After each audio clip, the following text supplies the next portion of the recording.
Bonjour tout le monde, alors là on se retrouve pas pour une vidéo de présentation de produit, montage vous aurez compris que non, on va pouvoir la classer dans trucs et astuces. Voilà, j'ai un client, on a été au téléphone là et il rencontrait un petit problème et puis je lui ai apporté une solution que moi j'utilisais et puis je me suis dit tiens, ce serait l'occasion peut-être de faire une vidéo. Donc pour ceux qui utilisent des moulinettes type celui-ci, donc le Devo Matix ou autre, et l'avantage sur ce modèle, on retrouve souvent deux bobines, donc une peut être destinée une soie 4-5 en fonction des types de pêche que vous pratiquez.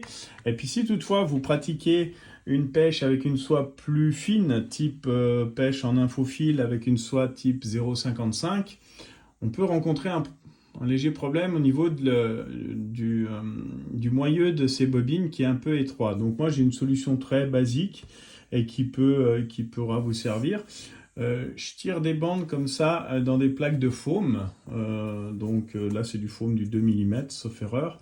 Je taille des bandes un peu plus larges que la bobine, la largeur de la bobine afin qu'elles viennent bien se coincer à l'intérieur.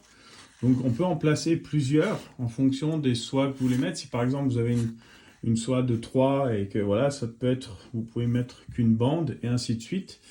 Vous pouvez aussi mettre un point de colle sur le premier tour sur la bande de foam pour éviter qu'elle ne se déroule quand vous faites cette manipulation. Donc vous voyez, on la place comme ceci.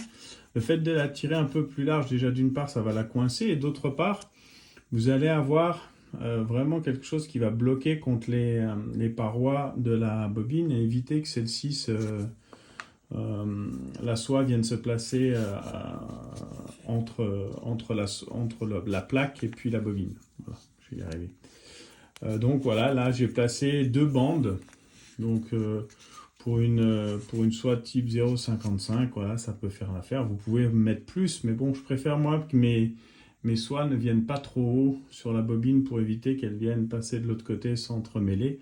Donc là, c'est un bon compromis. Vous gagnez en légèreté, vous gagnez, c'est imputrescible, donc il n'y a pas de souci de ce côté-là.